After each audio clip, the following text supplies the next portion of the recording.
Diariamente eu continuo tendo o mesmo pensamento em minha mente. Acabei de falar sobre coisas semelhantes, continuo tendo o mesmo pensamento em loop em minha mente. O tema é me sentir traído, ser maltratado, basicamente ser uma vítima. Com os pensamentos e imagens, geralmente há ressentimento ou raiva, e esse pensamento em loop vem ocorrendo há mais de um ano. Agora estou tendo desafios em ser o observador. A história parece ser tão hipnotizante. Estou me sentindo frustrado por continuar tendo esses pensamentos sobre o passado, pois entendo que me apegar ao passado está impedindo uma energia mais elevada que venha através de mim e pelas recomendações que você nos dá sobre trabalhar essa questão. E minhas sugestões, quaisquer sugestões sobre perdão e deixar de lado a regra da vítima para que eu possa expressar mais do que o olhar profundo, é que eu não sei realmente se uso esse termo durante nossas sessões aqui. Eu às vezes o uso, o olho profundo, é a consciência que deriva seu senso de identidade da consciência ao invés do olho da superfície, que é a personalidade. Então eles têm o olho do esôfago, o olho profundo. Então o looping de pensamento que você está experimentando tem a ver com sentir-se traído, ser maltratado e ser uma vítima. Agora, pois acredito que Susan não está aqui porque é uma pergunta escrita do Novo México, mas presumo que esses pensamentos e emoções que são recorrentes repetidamente se referem a eventos reais que ocorreram. Presumo que aqui haja uma revivescência dos eventos na mente e a sensação de ser maltratado, traído, sendo uma vítima. E há ressentimento e raiva com isso ocorrendo há mais de um ano. Então presumo que algo aconteceu um pouco antes disso, talvez. E as pessoas fizeram algo para você. Ou alguém, uma pessoa em particular.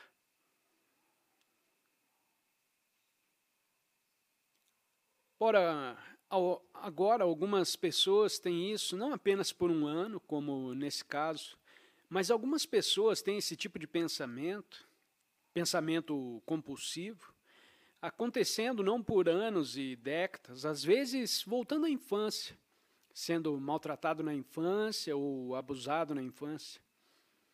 Então você continua a pensar sobre isso, e quanto mais você pensa sobre isso, é claro, mais você se sente vítima de eventos ou geralmente de outras pessoas que fizeram algo com você e você fica pensando nisso e não consegue parar, porque a mente tem um impulso. Esses pensamentos se recusam a ir embora. E se não houver consciência suficiente, por causa dos pensamentos continuamente recorrentes, você os conhece porque eles se tornam parte da sua identidade, seu senso de identidade e para que você se torne uma vítima. Para ver a necessidade, a possibilidade de ir além de uma identidade de vítima, não se nega de forma alguma que algo doloroso aconteceu com você no passado, que algo foi feito com você, que algumas pessoas fizeram algo com você.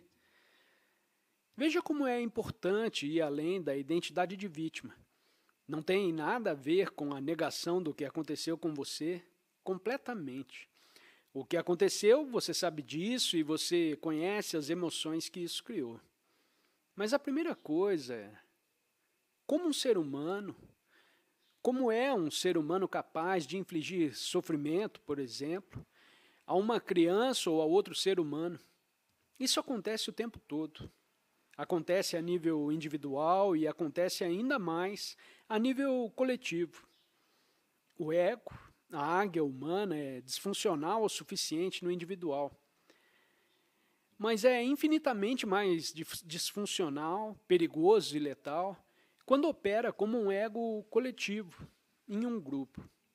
É por isso que o conflito interno da guerra mata e os humanos que participam dessas coisas terríveis é certo para os perpetradores, e eles, quando operam com um ego coletivo, não um pessoal, eles são capazes de atrocidades e atos muito piores do que seriam como indivíduos. Portanto, em outras palavras, o ego coletivo é ainda mais inconsciente, ousado e violento e perigoso do que o ego individual. Porque, às vezes, quando você se identifica com o coletivo, meu país, por exemplo, lutando pelo meu país ou o coletivo, pode ser um partido político ou o que quer que seja, ou pode ser um grupo religioso. Então, você, pessoas que pertencem a essas entidades, às vezes parecem que se libertam do ego porque vivem completamente a serviço dessas entidades coletivas. Quero me sacrificar por meu país ou minha religião, ou o que quer que pareça, que eles são completamente livres do ego pessoal, e o mesmo acontece nas seitas, nos cultos. Muitas vezes as pessoas que vivem nos cultos são totalmente altruístas, não querem, dão tudo de si e não querem nada para si. São e se identificaram com o grupo, mas de claro que o ego realmente não diminuiu. O ego tornou-se enormemente amplificado, porque agora eles adotaram um ego grupal. E o grupo, o ego, só pode sobreviver e subsistir quando tem um número suficiente de inimigos lá fora. O ego grupal precisa, para sua sobrevivência e sua expansão, porque ele quer se expandir e sobreviver, mas precisa do outro, que é o outro, em outras palavras, é o inimigo. Então é assim que os humanos são arrastados para uma profunda inconsciência ao se identificarem com o coletivo. Isso não significa que você não pode, não tem nada a ver com você poder pertencer a um grupo religioso. Você pode até amar seu país sem ser identificado, e em seguida precisando de outros países para serem inimigos. Com consciência, você pode apreciar seu país e apreciar outros países também. Eles são diferentes. Então, primeiro, você vê a necessidade de ser uma identidade de vítima também. Infelizmente, é uma forma de ego. Porque qualquer identidade conceitual é uma forma de ego. E mesmo que você pareça estar justificado em ter uma identidade de vítima, por causa das coisas que outros humanos fizeram com você, você mesmo está achando que você está se encontrando em uma espécie de prisão que foi criada por sua mente. Então não há como negar que coisas ruins acontecem com você. Sim. Agora a pergunta é, como você sai desse presente mental? O primeiro passo talvez seja ver que seres humanos inconscientes, seres humanos nas garras de seu próprio condicionamento, seu próprio ego, eles praticamente não têm livre-arbítrio. Quando você está inconsciente, você é controlado pelos padrões da mente que estão alojados em sua psique. Você não pode realmente falar de livre-arbítrio por alguém que tem consciência zero. E, no entanto, toda a maquiagem é condicionada pelo passado. Então, a famosa frase usada por Jesus em conexão com o perdão, ele disse: perdoe-os porque eles não sabem o que fazem. Agora, esses dois pontos interessantes juntos, perdoe eles porque perdoá-los, eles não sabem o que fazem. Em outras palavras, se ele tivesse falado hoje em dia, usando nossa terminologia, ele provavelmente teria dito que eles são completos, totalmente inconscientes. Porque é isso que significa. Eles não sabem o que fazem. Eles estão completamente inconscientes. Então, quando você vê que ninguém pode agir além de seu nível de consciência, você vê que é quase como se tornasse como um mal que foi perpetrado. tornar-se quase como um fenômeno natural, que é como se você tivesse sido atingido por um raio ou algo assim, ou vivido em condições climáticas muito desagradáveis que te feriram, perto de um vulcão, e meu pai tinha problemas com raiva enorme, mas explosões de raiva com bastante frequência era como viver as pernas através de um vulcão que poderia entrar em erupção a qualquer momento. E ele não poderia evitar, era impossível, não havia possibilidade de ser diferente.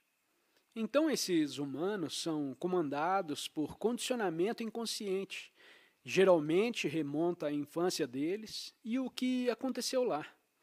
Eu sei porque meu pai estava com raiva e eu percebi muito mais tarde que tudo se originou em sua infância. As razões pelas quais ele estava com tanta raiva e também, por um tempo, também senti ressentimento em relação a isso. E somente quando fui capaz de despertar da consciência egóica, vi que não há nada que ele pudesse ter feito diferente, porque não havia consciência suficiente. Agora, quando você vê isso, então você não vai personalizar, ou você não cria uma identidade para os outros humanos fora de sua inconsciência. Porque, em essência, não é quem eles são. O reconhecimento de que há o primeiro reconhecimento e o primeiro passo, você reconhece que nenhum humano pode agir além de seu condicionamento, na ausência de consciência.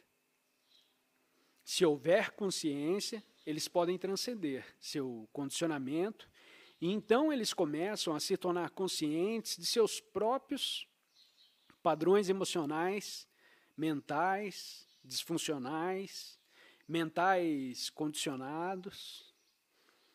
Então eles não podem evitar. Então isso já é um passo útil no perdão, mas você pode ainda não ser capaz de chegar a um perdão total por causa daquele outro antes de continuar com isso. Isso significa então uma pergunta que pode surgir em nossa mente. Não significa, então, os humanos não são realmente responsáveis pelo que fazem? Se eles estão inconscientes, como eles estão respondendo? Isso significa, então, que não devemos puni-los pelo que eles fazem se eles cometerem um crime? Eles não são culpados? Isso é uma pergunta interessante sobre a inconsciência que opera no ser humano, mesmo se você for capaz de perdoar um humano quando viermos. Entraremos mais detalhadamente nisso em um minuto. Mesmo se você for capaz de perdoar um humano por suas transgressões ou o que quer que eles tenham feito, isso não significa que o ser humano não seja responsável por sua inconsciência. No entanto, esteja embutido na estrutura da vida humana, eles ainda precisam sofrer as consequências de sua inconsciência.